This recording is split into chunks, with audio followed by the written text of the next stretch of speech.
रहीम। अस्सलाम वालेकुम students, welcome back to my channel. और आज के वीडियो में हम सीखने वाले हैं जी increase and decrease in supply, मतलब कि रसद का बढ़ना और गिरना। क्या सीखने वाले हैं? रसद का बढ़ना और गिरना। प्रीवियस वीडियो में मैंने आप लोगों को इसका सुकड़ना और फैलना सिखाया था, उसकी डायग्राम्स हमने की थी जो कि बहुत मुश्किल होती हैं, काफ़ी बच्चों को प्रॉब्लम आ रही होती है। इसमें हम लोग देखेंगे जी रसद का बढ़ना और गिरना क्यों और कैसे होता है। भाई हमेशा बात याद रखना आप लोगों ने, रसद का बढ़ना और गिरना प्राइस की वजह से नहीं होता, प्राइस की वजह से नहीं होता, ये प्राइस की वजह से नहीं होता, अदर फैक्टर की वजह से होता है। किसकी वजह से? जिसको आप कहते हो दीगर हालात की वजह से। किसकी वजह से? दीगर हालात की वजह से। दीगर हालात क्या क्या हो सकते हैं? भाई गवर्नमेंट ने सब्सिडी दे दी, सब्सिडी दी है तो आप लोगों ने, आप फर्म हो, आपने क्या किया, आपने अपनी रसद को बढ़ा दिया। गवर्नमेंट ने टैक्सेस में छूट दी है, आपने अपनी रसद को। तो इस तरह के जितने वेदर चेंज हुआ है, इस तरह के जितने भी हालात होंगे उनकी वजह से आप अपनी रसद को क्या करते हो, बढ़ा देते हो। चलें, ये है जी मैंने एक टेबल बनाया आप लोगों के लिए कि मेरी प्राइस अगर 1 हो तो ओरिजिनल जो रसद है वो 2 है। देखिए ज़रा, ठीक है, ये आ गई हमारे पास डायग्राम। इसको मैं ज़रा आप लोगों को रफ बना के दिखाता हूँ जो आप लोगों को बड़ी मज़े की लगेगी। ये है जी हमारा, ये प्राइस, ओरिजिनल प्राइस, और ये क्वांटिटी ऑफ सप्लाई ओरिजिनल है हमारी। ठीक है, मतलब कि जहाँ पे हम पहले ये काम करते थे, ये प्राइस थी और ये हमारी थी रसद, मतलब कि 60 प्राइस थी और ये रसद ये थी। ठीक है, ये होगी हमारा ये। अब इसके आप राइट वर्ड में आप लोग एक और डायग्राम बना, एरो लगा दोगे तो ये एरो क्या शो करेगा, ये पहला है हमारा नोट वाला और ये दूसरा क्या शो कर रहा है कि भाई आप लोगों की क्या बढ़ गई है जी, रसद बढ़ गई है आप लोगों के अदर फैक्टर के चेंज होने की वजह से। ठीक है, तो ये और ये, ठीक है, तो ये आपका बन गया जी न्यू, मतलब कि सप्लाई आपकी चेंज हो गई। ये आप लोगों का पहला था। अब आप लोगों का ये क्या कर्व शो कर रहा है कि भाई आप लोगों की सप्लाई क्या हो गई है, बढ़ गई है। क्यों बढ़ गई? प्राइस के बढ़ने की वजह से नहीं, ड्यू टू अदर फैक्टर, मतलब कि वेदर वगैरह चेंज होने की वजह से। यहाँ आप लोगों के गवर्नमेंट ने टैक्सेस में छूट दे दी, या इस तरह के कई मामला हो सकते हैं। इस डायग्राम को अभी हम इसके साथ बनाते हैं।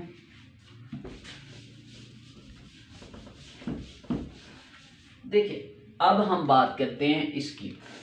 प्राइस 1 हो तो रसद जो है, इसको नहीं आपने देखना है, रसद जो है वो 2 है। प्राइस 2 तो रसद 4, प्राइस 3 तो रसद 6। इसको पहले हम बनाते हैं।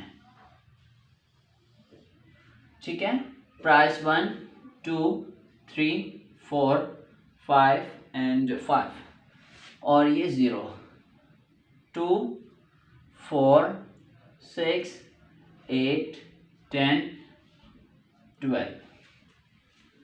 ठीक है, आप लोगों की प्राइस इतनी थी तो आप लोगों की रसद आप लोग इतनी बनाते थे।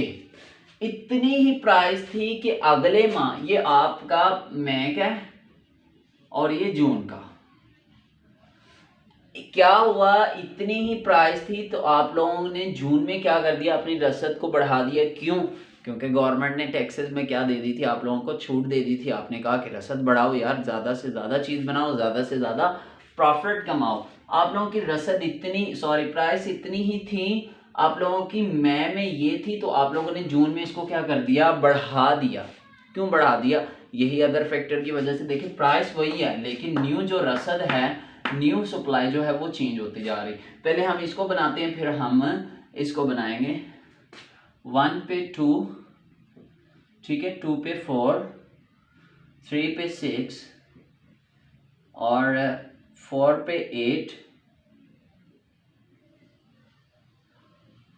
और 5 पे 10। अब न्यू वाली रसद देखो भाई, आपकी प्राइस वही रहेगी, लेकिन अगर मैंने बताया था कि आप लोगों का राइट वर्ड में एक और कर्व यहाँ पे अगर कोई लग जाए तो इसका मतलब आपकी रसद जो है वो बढ़ रही है, अगर ऊपर लग जाए तो आपकी रसद जो है वो कम हो रही है। अब 1 प्राइस तो आप लोगों की रसद 4, ठीक है, सॉरी थोड़ा सा नीचे, प्राइस 2 और रसद आप लोगों की 6, न्यू की बात कर रहा हूँ,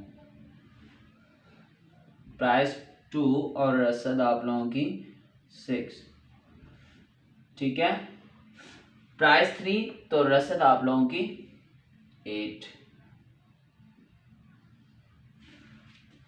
4 और रसद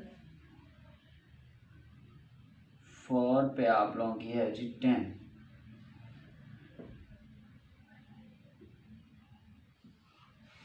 और 5 और न्यू रसद आप लोगों की है जी 12, ठीक है गाइस। तो ये था हमारा वो वाला कर्व, ये आप लोगों का ओरिजिनल था, ओरिजिनल, और ये S1 मतलब न्यू कर्व, S1 इसको मैं नाम दे देता हूँ और इसको मैं S0, ये आपका S0 का, और ये आप लोगों का क्या शो कर रहा है कि आप लोगों की प्राइस वही है, प्राइस चेंज नहीं हुई, प्राइस को कांस्टेंट नहीं कहना आपने को, तो ये आप लोगों की क्या हो गई, रसद इंक्रीज हो गई, ठीक है। इसी तरह आप लोगों का डिक्रीज का कॉलम लग जाएगा, डिक्रीज में आप क्या कर दो, इसको 2, इसको 0 कर दो, इसको 2 कर दो, इसको आप कर दो 4 और इसको 6 और इसको 8 कर दो, तो आप लोगों का यहाँ पे एक कर्व लग जाएगा, जो आप लोग कर्व लगाने के बाद मुझे कमेंट बॉक्स में बताओगे कि सारा आपने सही कहा था या गलत कहा था, तो इस चीज़ का फैसला आप लोग कमेंट बॉक्स में कीजिएगा। तो आज की वीडियो का हम समाप्त करते हैं, और मैं आप लोगों को बताता हूँ कि इस वीडियो में हमने क्या क्या पढ़ा है, इंक्रीजिंग और डिक्रीजिंग इन सप्लाई, जो कि बिल्कुल भी प्राइस की वजह से नहीं होता है, किसकी वजह से होता है, दीगर हालात की वजह से होता है। वो दीगर हालात 2-3 मैंने आप लोगों को बताए, बाकी आप लोग अपनी बुक से देख सकते हैं। और इसके अलावा हम लोगों ने सीखा है इसकी डायग्राम कैसे बनाते हैं, इसका टेबल कैसे बनाया है, और इसको आपका स्क्रीनशॉट ले सकते हैं। आज की वीडियो को हम करते हैं यहाँ पे ख़त्म। Thank you for watching video. Next videos में मैं आप लोगों के लिए इकोनॉमिक्स, बिजनेस, स्टैटिस्टिक्स और अकाउंटिंग के लिए बहुत सारा कुछ लेके आने वाला हूँ। नेक्स्ट वीडियोज़ तक मुझे दीजिए इजाज़त। Thank you for watching. अल्लाह हाफिज़।